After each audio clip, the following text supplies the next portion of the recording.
Welcome back to another episode of Leadership Lenses, the podcast designed for heads of school, principals, Rosh Yeshiva, and anyone else who wants to improve and enhance Jewish education. I am really pleased to have a guest with us today who really focuses on a topic that I think many schools ignore to our peril, and that is data systems, and leveraging those for the students, teachers, and schools' benefit. So I'm glad to welcome Dan Hazony, who is a fractional CIO, Chief Information Officer, and works with Jewish nonprofits from huge to small and education schools to help us figure this stuff out. So Dan, before I embarrass myself by talking more about stuff that I don't understand, welcome, and tell us a little bit about what do you do and how did you get here? Sure. Well, thank you for having me.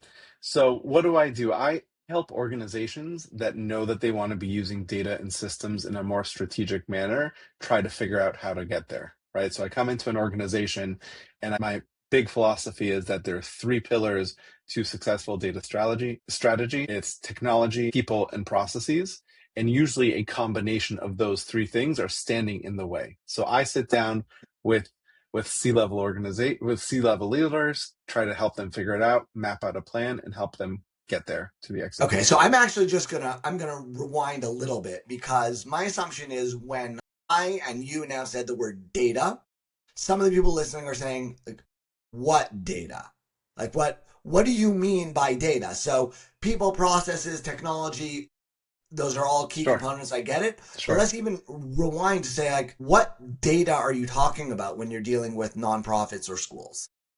Sure. So, I mean, listen, there's everything from fundraising, which is the first thing that people think of for somewhat obvious reasons. There's programmatic data, there's general financial data, there's just even managing relationships with people, right? Like we like to have this adage that a picture's worth 1,000 words. So we're in nonprofits, we're in educational institutions, we have a lot of pictures, whether they're physical or in our brain. Like, how do we turn those pictures into pieces of information that let us zoom out and say, okay, let's look at the bigger picture of what we do as an organization. So sometimes, text, when you think about building out a tech solution or think about data, you're like, how do I even begin to explain what we do and try to capture in the system? And I joke that I start as a data therapist, right? And I try to extract all of those pictures from your organization and then kind of put it on a piece of paper and say, okay, let's talk about what you're actually doing here. Okay, so let's start from the fundraising side, right? That is a great hook for everyone. We'd all like to raise more money. Sure. And sustainably over the long term. Give me a use case. One, without names if things are confidential, but one place you worked with, what their presenting issues were, and how you went about navigating those. Sure. Some organizations, some places know that the form that you use to capture the data is important. So you capture the right data, but the question is, do you do anything with it afterwards, right? So I had one organization where they were collecting donations online for about 15, 20 years, pretty well kept, organized, but then it was just kind of sitting there. We'd upload it to a mailing list, and sometimes you might look at an Excel spreadsheet and sort it by largest gifts to smallest gifts and try to eyeball it. But there are all kind of tools out there that you could use to really get to know the person further. There's people know about donor research and prospect research, but there are ways to do it in bulk that enable you to really look at people as who here can grow, who here should I be reaching out. And we use that data to really build a strategy internally of, okay, who's dealing with the donors up to $1,000, who's dealing with the donors up to 10,000, who's dealing there and above. So let me just pause there for 1 second, because I think this is really fascinating, and I want to highlight what I think a typical school head's reaction might be, which would be, look, I've got my 10 top donors. I know them really well, right? I know their kids' names. I know their dog's name. I know everything about them. That's my job. What do I need data for? And then I'm thinking, okay, well, what I would say to that person is just about every school I know does some form of crowdfunding campaign, right? And they do that on an annual basis. And you might have hundreds of donors in that, right? So I know when I was last running a school internally about 10, 15 years ago, I was looking at about 700 annual donors, and that is much higher today for many schools because of the crowdfunding platforms, which obviously didn't exist when I was doing this. What I hear you saying to us is, okay, you've got maybe 1,000 donors in your crowdfunding campaign, and when they put in their information, just when they made that donation, number one, you need to think about what you're asking them for, and number two, how do you leverage that? Because nobody's going to make individual relationships with those 1,000 Sure. donors. Sure. And so, how would you do that then? I've got all this data for my 1,000 donors. I did my cause match campaign this week, and I'm like, okay, Dan, what do I do with this? How do I even begin to think about it?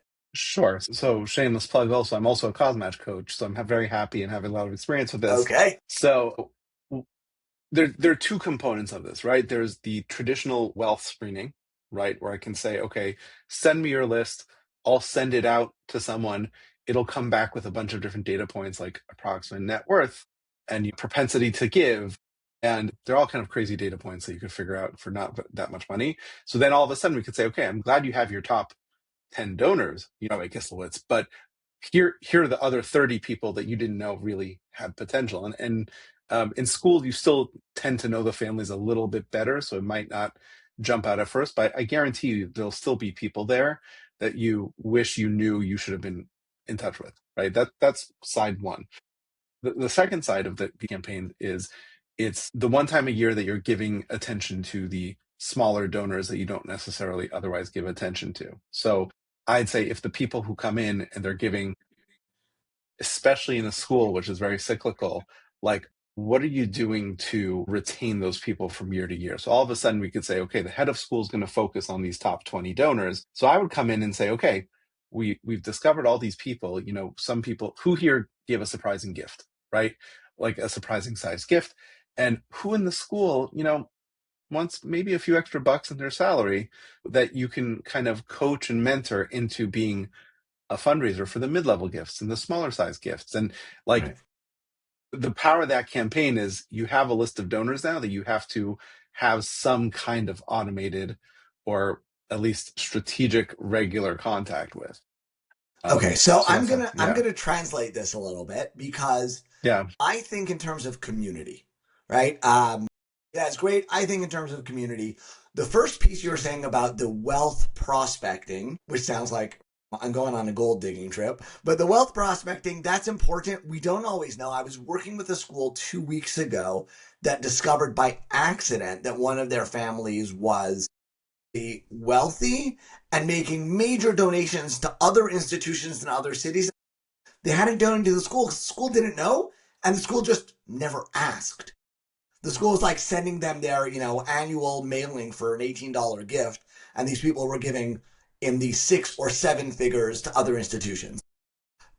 There are people that like you might be surprised by. On the other hand, perhaps more importantly, is this idea that you were saying of, okay, I've got all my donors and I need to take care of these donors, right? There are too many people for us to potentially remember. And so the data provides some way of building community at scale rather Right. than just the 10 or even 100 people that I might be able to remember. Yeah. And I'll take it even a step further that like I think most of the people listening to this podcast are in the elementary, middle, high school space, right? So you have people who've spent a lot of time to you and have a lot of goodwill towards your institution. But by the time they decide to go on a gap year or they go to college or all the other places, these other institutions that have more robust fundraising apparatuses usually invest in these people. So I don't want to say they forget about the high school or the middle school that they came to, but like it's easier to let these people have spent so much time in their lives and should have so much appreciation to these schools. The beauty of these cause match campaigns and having the students and actually getting them to lean in and understand that there's fundraising happening is that you can get them at an early age to give small gifts on a regular basis so that 20 years down the line, the person who finished Fuchs Mizrahi in 2000 would still be giving a gift to the school that they owe a lot to. Right. So really leaning into these campaigns help build that, that giving community really as well. Right. And then you need what you're talking about as like a strategic approach to the data because all of a sudden now I have, I don't know, 10,000 people on my list. And how do I manage that? Talk to me about data now, just shifting a little bit like beyond the fundraising, because I love what you're saying in terms of community and you're using these data systems to keep people connected to the organization. What else does that mean?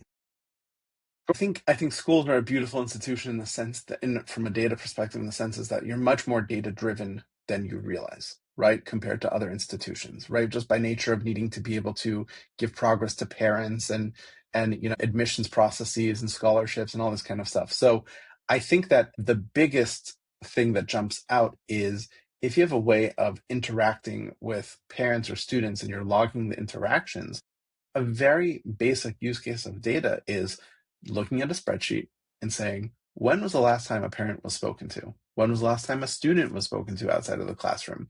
What does that mean for my school? Okay, like if there are parents, for example, who, they're always the problematic parents. My wife was a teacher in the States for many years. There are always those No, no parents. parents are problematic. Everybody is There we go. wonderful. But yes, go on. Exactly. No, so problematic because everyone's trying to do good for the student, do well for the student. So that's what I Yes, meant. So absolutely.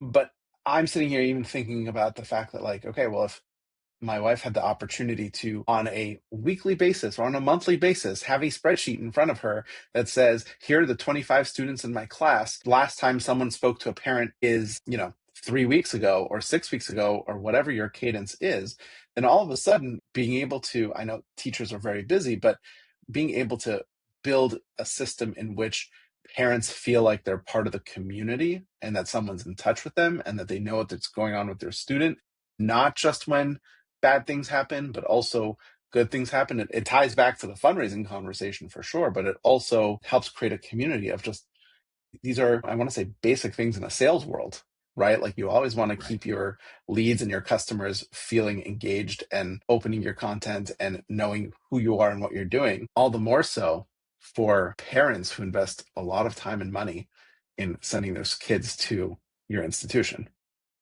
So I right, think that's right. that's like the first real Okay. practical. I love that. And I know, many years ago, Malcolm Gladwell made this number of 150 a little bit famous. It's somewhat controversial whether it's accurate that 150 Yeah. is the The maximum tipping number of point. Yeah. people that we can have relationships with at any point. Right.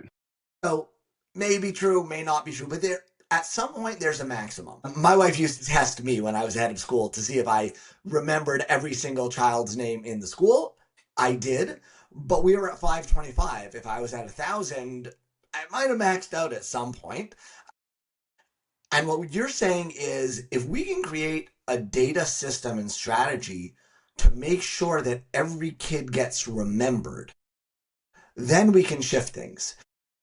We call this in schools a student information system, typically an SIS. In the corporate or even nonprofit world, it's usually referred to as a CRM, a customer relationship management. And I like the customer relationship management term better because it gets to what you're saying of, okay, I've got 25 kids in my class, or I'm a principal and I've got 200 kids in my division.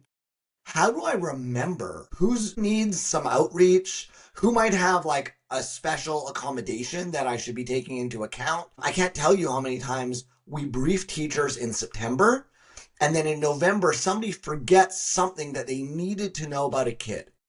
And a parent may be furious or a parent may not even know. It doesn't matter. The point is we're forgetting things. And so you're saying use data to leverage our ability to create community and take care of the people in our community. Yeah. Yeah. And I promise this ties back to your question, but when I was a kid, there was this cartoon called Doug. I don't know if any of your listeners are familiar with it, but there's this famous scene that he opens his closet and he has like seven of the same exact outfits. And you parallel that to Mark Zuckerberg's also famous that he has like a very like limited wardrobe because you want to limit the decisions that you need to make. And I think that by bringing in systems and bringing in data, like you're outsourcing so much stuff that is sitting on your brain into a place that you know and you trust will be kept. And essentially what happens is if you just make a routine of like, I'm going to look at this list once a week as a group, preferably, and say, okay, just go down the list. What are the needs? Let's review this together. Like nothing super fancy. Like one of the organizations I worked with was I can say the name, NCSY, right? So NCSY is well known in certain circles in the Jewish world. They have their summer programs. So one of the things that we did, which was in my mind super data driven, was on the summer programs, you're taking a bunch of high school teenage kids, and you're having advisors who are 4, 5, 6 years older than them, taking them around Israel or taking around the United States. And you want to make sure that their well-being is taken care of. So one of the things that we did was we made a Google sheet for each bus, that only the bus would see that Google sheet. Each row was a different kid. Each column was a week of the trip. And we said, you need to have nightly meetings, and you need to sit down and you need to look at this list, and you need to fill out in each cube, what are you doing for that student? What are you doing for that student this week, this day? Any important momentous occasions that you want to remember in the future? Because like teachers, like you're in the heat of it, you're running around doing a million things, you experience this amazing moment or this thing that can help you serve the student better. You don't want to forget it, and you want to talk about it. So even just that, people are afraid of data and systems because they think like, oh, I need to bring in a big CRM. You can start with the Google Sheet, right? That's the most basic. Like you and I are both building businesses. I'm sure, like I started with the Google Sheet. I'm sure you did as well, but that's the same mindset for schools and any other institution. Yeah. So I really appreciate what you're saying. And I actually want to highlight a second area of resistance, right? So the first area of resistance is, okay, I'm going to offload this stuff to the data in this magical black box that I'm never going to know how to use. And it's just going to be a pain in the neck. So like, what am I doing here? And what you're saying, Dan, is, okay, start simple. Do a Google Sheet. I am a big fan of Google Sheets. My Google Sheets have Google Sheets to keep themselves organized. But you can keep it really simple, and you can definitely do it that way. That for sure, for sure. I see another area of resistance though, which is, I would imagine myself as a principal and as a teacher saying, I know my kids. Like, well, I'm going to tell a computer to know my students? No, like I do this myself. And it strikes me as very similar to something that Daniel Kahneman wrote about when he originally created the intelligence and personality test that the Israeli army still uses today, called the Dapar here in Israel. And what they do there, what he did essentially, was come into these officers who are analyzing new recruits and say, you're doing this holistic analysis based on your intuition. I want you to do it based on a chart and based on categories and a rubric. And all the officers were like, no, it's impossible that a rubric could capture our deep intuition, because they didn't want to give that up. They didn't want to offload it, and they didn't want to, we think it's magic. What he did with them was basically say, okay, do your own analysis, but also fill out the rubric. And let's see over a few years which one works better.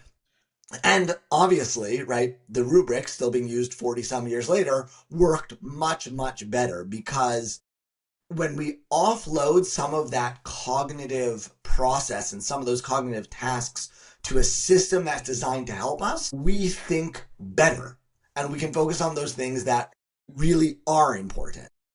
Yeah, and I think one of the places that people have PTSD somehow from some system they use somewhere is the fact that people don't invest enough time or energy building that rubric. And that's the same exact thing for CRMs, right? So everyone says, "Oh my gosh, Salesforce," right? Like I love doing this line.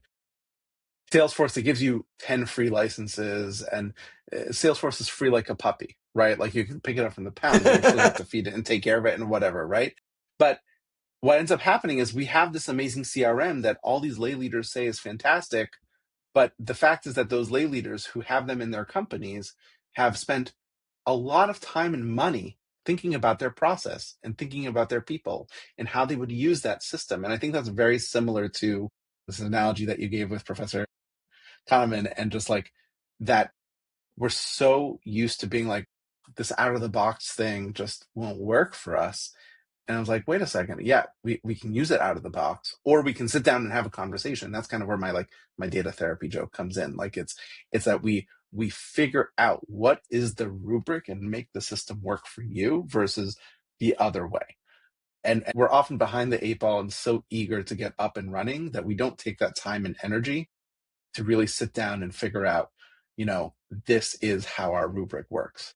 Right. And So, if we're doing this, right, if we want to bring in some sort, whatever system it is, it should force us to think more deeply about our processes. And you don't, garbage in, garbage out. If you bring in a system and your processes are terrible, then the system's just gonna make your processes terrible at scale. I grew up, my father correct. worked in computers from the day that there were, mainframes that filled a whole building. And he always had a sign behind his desk that said, to err is human. And to really mess things up, you need a computer. So that parallels here. On the flip side, what we're saying is if you do think about your processes, there's room to grow on your fundraising side. That's for sure. It's probably the easiest use case. Then there's room to grow on your community building and care of students side. Is a little bit more challenging, I would say, because you do have to engage teachers in a different way. Go slow, think it through, get your early adopters on board from the teacher side, but get people to start realizing that we can do a better job taking care of students. And whether it's starting in your classroom or in your special services where they're dealing with lots of IEPs and just a ton of data to manage, or whether it's a division principal who wants to make sure that they really are on top of every family in their division. They know who they've contacted. They know who needs that support. And then the final area that's probably the most complex is the performance measurement and you mentioned lay leaders. So in most schools I work with, at some point, a board president asks or a board member asks, how good a job are we doing? And in education, that's an extremely difficult question to answer. We're not going to go deep into that. But it does strike me that if we capture data and we think in advance about what's meaningful to us, we can show, okay, well, we have the following dashboards of our college acceptances, SAT, ACT scores, AP scores, student retention and family retention from year to year. Any other thoughts on that performance side, which I think, again, is probably the most challenging area? It's for sure. It's for sure the most challenging. And I think that the way that I look at it is, I once met with a donor for one of the organizations I worked with, and he looked at me and said, Dan, I get a monthly statement as to how my mutual funds are doing. Why don't I get a monthly statement about how you're doing? He didn't say, this is my metric, this is my benchmark. Well, you as an organization, and this goes back to building out your rubric, demonstrating that you have a rubric and that you're measuring yourself against that rubric, and then you're sharing that with the donors. Very often puts you light years ahead of other organizations. And the donor really wants a conversation to really say what they think is the most important thing that the school needs to happen. So being able to come with a dashboard, like you said, and have a conversation, you can spend a lot of time and money chasing success. And I think in schools, academic improvement and social improvements and just general readiness, which you're more the expert in measuring those things than I am, but whatever the school decides, and there should be a space to have the conversation with the relevant people to figure that out. But then you need to have the processes and the tech to actually follow up and make sure it's not just another conversation that happens in a boardroom and nothing really moves forward with it. And I think that, the measuring success, honestly, I think success is having goals and KPIs as a school that you define together and having a way to measure towards it. And I think 9 out of 10 donors would view that as a success. Absolutely. And what I want to come back to one of the things you said, and we'll kind of wrap up with this, which is you said the data systems are a way of taking that nice conversation you had and making sure it actually happens. I do a lot of strategic planning for schools. And the first thing I tell anyone who turns to me is you need to know 50% or more of schools that start a strat plan process do not finish it. Of the remaining ones who finish, probably about 50% never touch it after they've announced it. It's a really nice idea, but if you don't build the ways to measure, the metrics, everything that goes with it, right? If you come out of your strat plan and you have a beautiful glossy brochure, but you don't have a beautiful spreadsheet, and maybe, Dan, you and I are like the only people who would call spreadsheets beautiful, but if you don't have a beautiful spreadsheet, you're not going anywhere. And so I would love to tell people to reach out to you, and you provide your email address, Dan at dzhconsulting.com, or the website dzhconsulting.com, to basically say to you, look, hey, Dan, we've got great ideas and we want to make them happen at scale. How do we do that? What do we need systems wise to do that? Sure. And I love talking to people. You can ask my wife. I'm just an endless schmoozer. So please, I really do mean it. Please reach out, and we can figure out if there's a way that I can help your institution, your school move forward in this space. It's a very daunting task to take on. And back to your strategic plan concept, like, yeah, I think many organizations are so used to that plan collecting dust that we can measure all we want, but we know nothing's going to happen. So let's actually build something that'll help you make something happen. Amazing. Amazing. I love that. Let's build something that will make something happen. And what we're talking about is all these systems extending what we want to do and what we really, really mean to do, but we're not doing yet. And so I would encourage you, as I say at the end of every episode to our listeners, try it out. Think about one area, Yes. write to Dan, have a conversation with Dan, think about it yourselves for how you can maybe use your systems or think about new systems, CRM, SIS, whatever you want to call your database, to extend and expand and enhance what you're doing. And once you do that, you should reach out to me and let me know how it goes. And as always, you can reach me at Barry Kislowitz on LinkedIn, Leadership Lenses on Substack, or at our website, kislowitzconsulting.com. Thank you all for listening.